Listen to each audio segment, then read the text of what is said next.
Today is a milestone day.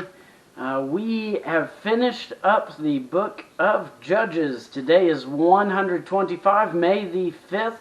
We now have 10 books down. Knocked out 10 books of the Bible through this study. If you have missed some, feel free to backwatch and you can catch up. But today we finish out Judges. We start the book of Ruth. The book of Ruth is very interesting. Even though it happens, even though it's separate from the book of Judges, we've got Joshua and then Judges, and then we've got Ruth before 1st, 2nd Samuel. Ruth fits not after the time of Judges, it fits during the time of Judges. So even though it's a separate story, you look in the book of Judges, and inside of the time of all that darkness and just awfulness that we see, we get this gem that is the story of Ruth.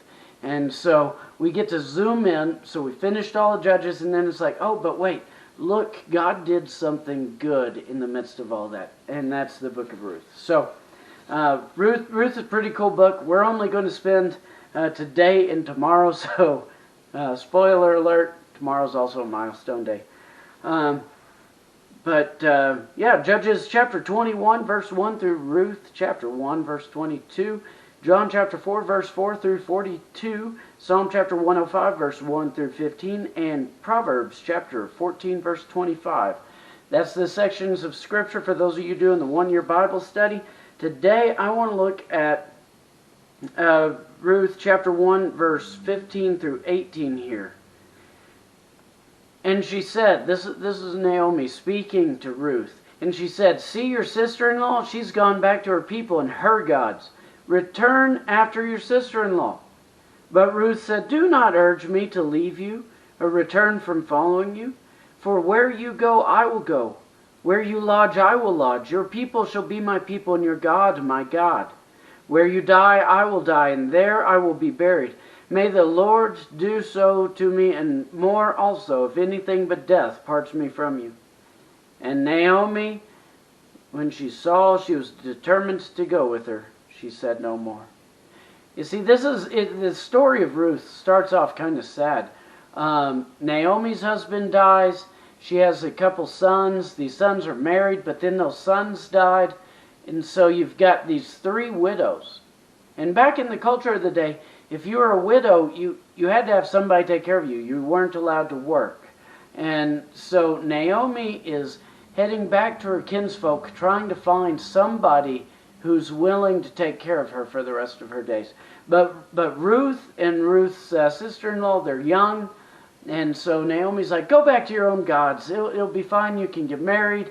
And Ruth's sister-in-law did just that. Not Ruth. See, Ruth, like Rahab, she turned to serve God. And because of that faith, she's one of the 5 women listed in the genealogy of Jesus Christ.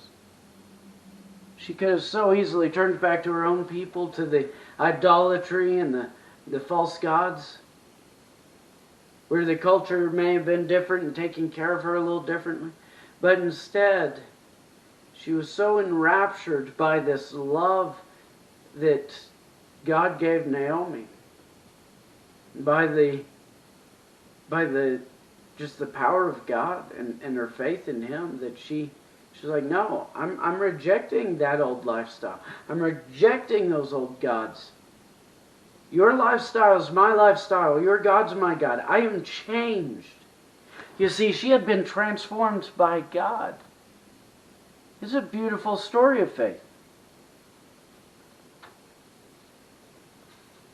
She comes from a long line, though, of some idolaters.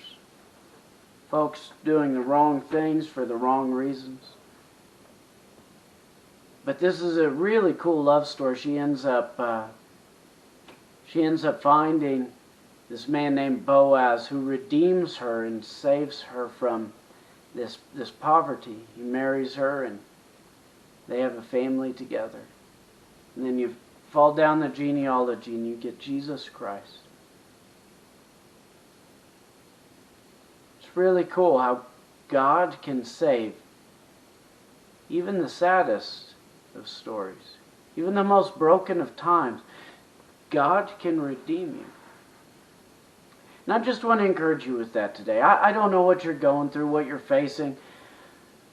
I don't know what your past is. But what I do know is God. And our God is a loving, saving, and redeeming God who loves you and will not give up on you. Just turn to Him. Seek Him. Take care, people.